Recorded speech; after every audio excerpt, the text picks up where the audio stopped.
નમસ્તે વિદ્યાર્થી મિત્રો, નોબલ સ્કૂલ ગ્રુપની ઓનલાઈન એજ્યુકેશનમાં હું આપ સર્વનું હાર્દિક સ્વાગત કરું છું. આજે આપણે ધોરણ 7 આપણો વિષય છે વિજ્ઞાન. એમાં આપણા ચેપ્ટરનું નામ છે ઉષ્મા. આપણો ચેપ્ટર નંબર કેટલામું છે તો કે ચોથું.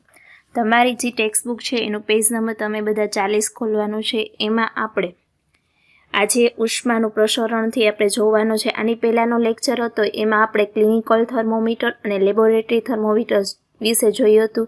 ક્લિનિકલ થર્મોમીટર છે એ માનવ શરીરનું તાપમાન માપે છે અને લેબોરેટરી થર્મોમીટર છે એ પદાર્થોનું જે તાપમાન હોય છે એ માપવામાં આવે છે. અને એને જો વાપરવા માટે શું રાખવામાં આવે છે? સાવચેતી રાખવામાં આવે છે. બંનેના ઉપયોગ અલગ અલગ હોય છે. આજે આપણે શું જોવાનું છે તે કે ઉષ્માનું પ્રસરણ. ઉષ્મા એટલે કે શું થાય તો કે હીટ. તમે કદાચ જોયું હશે કે જ્યારે તળવાની કડાઈને જ્યોત પર રાખવામાં આવે છે ત્યારે તે ગરમ થઈ જાય છે. તેનું કારણ એ છે કે ઉષ્મા જ્યોતમાંથી વાસણમાં પ્રસરે છે. પરંતુ જ્યારે કડાઈને જ્યોતથી અલગ કરવામાં આવે છે ત્યારે તે ધીમે ધીમે ઠંડુ પડે છે. આ વખતે ઉષ્મા વાસણથી વાતાવરણ તરફ વહન થતી હોય છે. તો હવે તમે સમજી ગયા હશો કે ઉષ્મા ગરમ પદાર્થથી ઠંડી પદાર્થ તરફ વહે છે. વાસ્તવમાં બધા જ કિસ્સાઓમાં ઉષ્માનું વહન હંમેશા ગરમ પદાર્થથી ઠંડા પદાર્થ તરફ જ હોય છે. એટલે કે ઉષ્માનું પ્રસરણ કેવી રીતના થાય? જો આપણે કોઈ પણ વાસણ છે એને ગરમ એટલે કે ગેસ ઉપર મૂકી દો છો એટલે તરત વાસણ શું થઈ જાય છે? ગરમ થઈ જાય છે. હવે ગેસ બંધ કરી દેશો, વાસણ લઈ લેશો, વાસણ શું થશે? ઠંડુ પડી જશે. એટલે કે એમાં ઉષ્માનું વહન ગરમથી ઠંડા પદાર્થ તરફ થાય છે. જો હવે પ્રવૃત્તિ જે 4.6 છે એમાં શું છે તો કે એલ્યુમિનિયમ કે લોખંડ જેવી ધાતુઓનો નાનો સળિયો કે પટ્ટી લો. એને જો બે ઈંટ હોય છે એની વડે તમારે શું કરવાનું છે? એમાં રાખી દેવાનું છે. અને એક બાજુ છે મીણબત્તી રાખવાની છે. અને મીણબત્તીમાં તમારે શું કરવાની છે? એની જ્યોત પ્રજ્વલિત કરવાની છે. એટલે કે મીણબત્તીને સળગાવવાની છે. હવે તમારે જોવાનું કે જે તમે જ્યોત છે આ બાજુના છેડે જે તમે ગરમ જે આ છે મીણબત્તી એ મૂકેલી છે અને સામે જો હવે મીણબત્તી છે, હવે ગરમ હવા છે એ લોખંડના સળિયાને મળશે. તો લોખંડનો સળિયો છે એ આખો ગરમ થતો જશે ને ધીમે ધીમે શું થશે? એની ગરમ થશે. હવે તમારે જોવાનું કે ક્યાં સુધી એ ગરમ થાય છે. તો જો તમે આખો હવે લોખંડનો સળિયો છે એ અડો તો એ શું થઈ જશે? એમાં ગરમી ઉત્પન્ન થઈ જશે. એટલે કે ગરમ થઈ જશે. હવે જો જ્યાં તદ્દન મીણબત્તીનો નજીકનો ભાગ હશે એ શું થઈ ગયો હશે? એકદમ ગરમ. હવે મીણબત્તીથી થોડેક તમે દૂર જાઓ તો એ થોડોક ઓછો ગરમ હશે. હવે એનાથી થોડોક દૂર જાઓ તો શું હશે? એનાથી પણ ઓછો ગરમ હશે. ગરમ તો હશે પણ બધી જગ્યાએ શું હશે? અલગ અલગ. જ્યાં એને ઉષ્મા વધુ મળતી હશે એટલે કે હીટ એટલે કે ગરમી વધુ મળતી હશે એ છેડો શું હશે? સૌથી વધુ ગરમ હશે. અને જ્યાં ગરમી સૌથી ઓછી મળતી હશે એ છેડો શું હશે? સૌથી ઓછો ગરમ હશે. જો મીણબત્તીની જ્યોતની ઉષ્મા તેની નજીકના છેડાથી દૂરના છેડા તરફ પ્રસરે છે. ઉષ્માના ગરમ છેડાથી ઠંડા છેડા તરફ વહન થવાની આ પ્રક્રિયાને ઉષ્મા વહન કહે છે. એટલે કે જો એ ઠંડા છેડાથી ગરમ છેડાથી ઠંડા છેડા સુધી પહોંચવાની પ્રક્રિયાને શું કહે છે? ઉષ્મા વહન કહે છે. ઘન પદાર્થમાં સામાન્ય રીતે ઉષ્માનું પ્રસરણ ઉષ્મા વહનની પ્રક્રિયા દ્વારા થતું હોય છે. એટલે કે ઉષ્માનું વહન કેવી રીતના થાય જો આપણને ખબર પડી ગઈ. એટલે કે ગરમ પદાર્થથી ઠંડા પદાર્થ તરફ સુધી જે પ્રક્રિયા થાય છે એને શું કહે છે? તો કે ઉષ્માનું વહન કહે છે. શું બધા જ ઘન પદાર્થો ઉષ્માનું વહન સરળતાથી કરી શકે? તમે ચોક્કસ જોયું હશે કે રસોઈમાં વપરાતા ધાતુના પાત્રમાં હેન્ડલ પ્લાસ્ટિક કે લાકડામાંથી બનાવાય છે. તમે દાઝ્યા વગર ગરમ પાત્રને તેના હાથ વડે પકડીને ઉચકી શકો છો, ખરું ને? જો જુદા જુદા પદાર્થમાં ઉષ્માનું વહન એટલે કે બધા જેટલા પદાર્થો છે આપણી આજુબાજુ બધામાંથી ઉષ્માનું વહન થાય.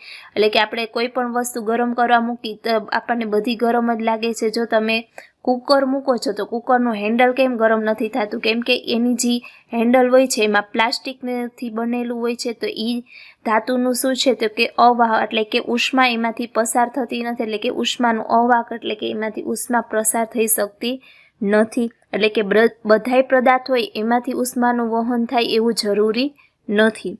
પ્રવૃત્તિ 4.7માં જો નાના બીકરમાં પાણી ભરીને તમે ગરમ કરો. સ્ટીલની ચમચી, પ્લાસ્ટિકની ફૂટપટ્ટી, પેન્સિલ અને દ્વિભાજક જેવા પદાર્થો એટલે કે બધા પદાર્થો એ ગરમ પાણીનું જે બીકર હોય છે એમાં તમારે નાખવાનું છે.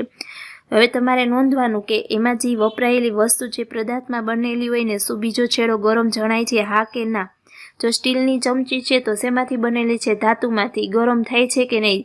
તો કે એ ગરમ થઈ જાય. હવે તમે સ્કેલ છે એ નાખો તો સ્કેલ છે એ એટલી ગરમ થશે ને પેન્સિલ છે તો પણ એ પણ એટલી ગરમ થશે નહીં. શેમાંથી બનેલી છે અને એ કઈ ગરમ થાય છે કે નહીં કોષ્ટકમાં તમારે નોંધવાનું છે.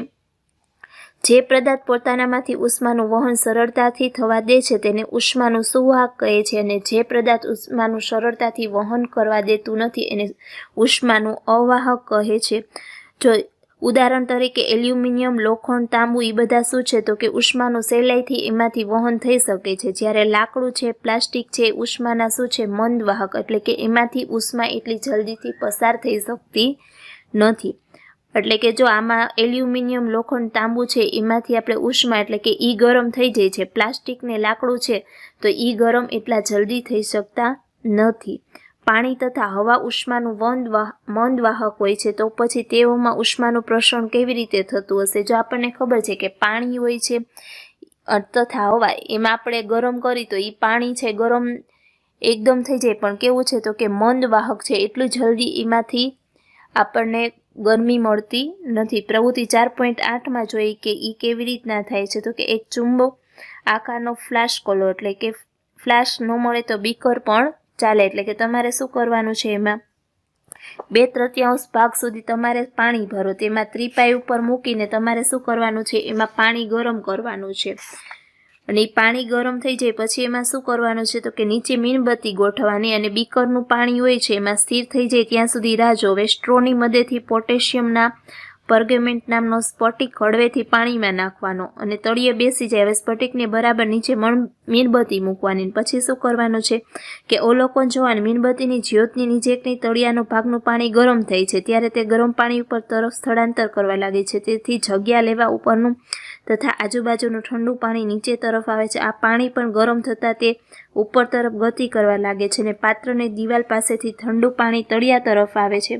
એટલે કે જો જ્યાં જે પાણી ગરમ થાય છે એ શું કરશે હવે એ ઉપર જવાની કોશિશ કરશે અને જે ઠંડુ પાણી છે એ નીચે તરફ આવવાની કોશિશ કરશે. આને શું કહેવામાં આવે છે તો કે ઉષ્મા નયનન કહેવામાં આવે છે. એટલે કે ઠંડુ પાણી રહ્યું એ ગરમ તરફ અને ગરમ તરફ પાણી છે એ ઠંડા પાણી તરફ જાય છે. આ પ્રક્રિયાને ઉષ્મા નયન કહે છે. હવામાં ઉષ્મા કેવી રીતે વહન કરે છે? ધુમાડો કઈ દિશામાં જાય છે? જો ધુમાડો ક્યાંય આગ લાગી હોય તો શું થાય છે?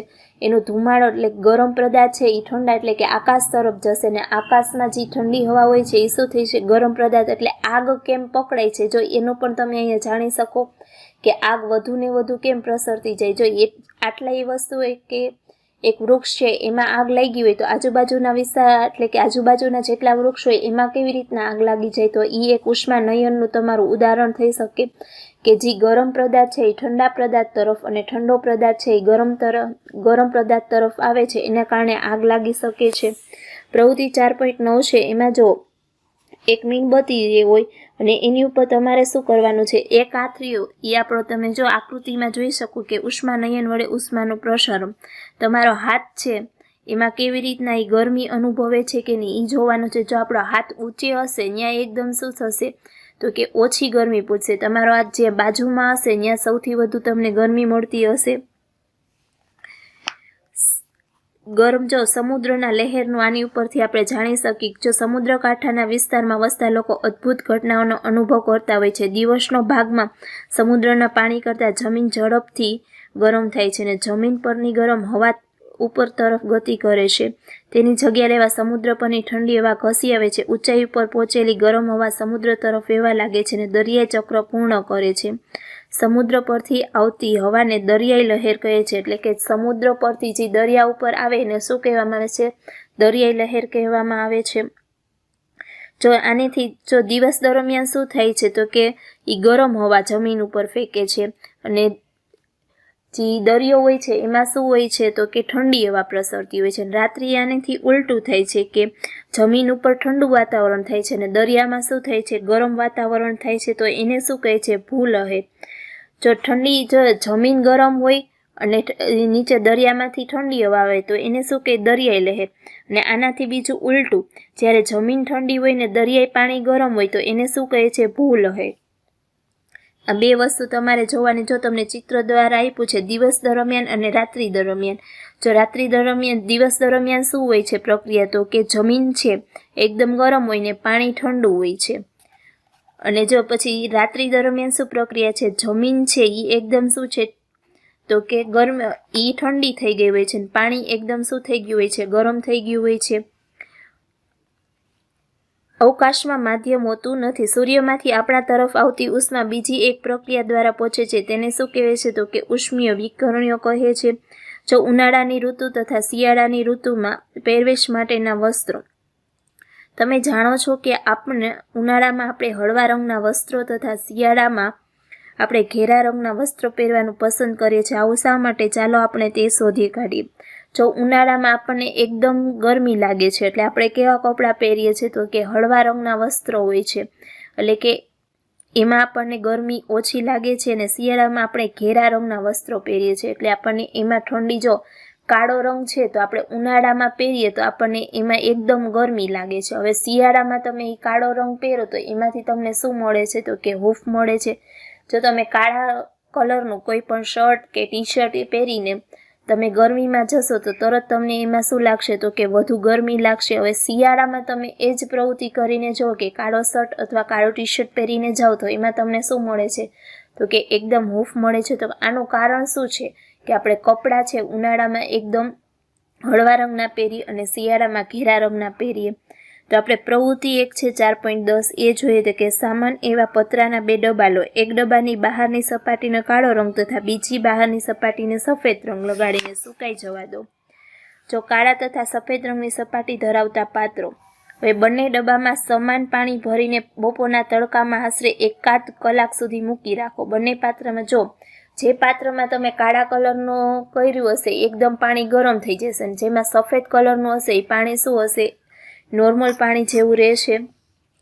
શું તમને આ તાપમાનમાં તફાવત જણાય? કયા ડબ્બાનું પાણી વધુ ગરમ? તમે આ તાપમાન માપવા કરતાં બંનેના પાણીના હાથની આંગળી ડુબાડીને પણ તફાવત જોઈ શકો. જે કાળા રંગનું છે એ પાણી એકદમ ગરમ થઈ ગયું હોય છે, જે સફેદ છે એ પાણી એટલું ગરમ થયું હોતું નથી.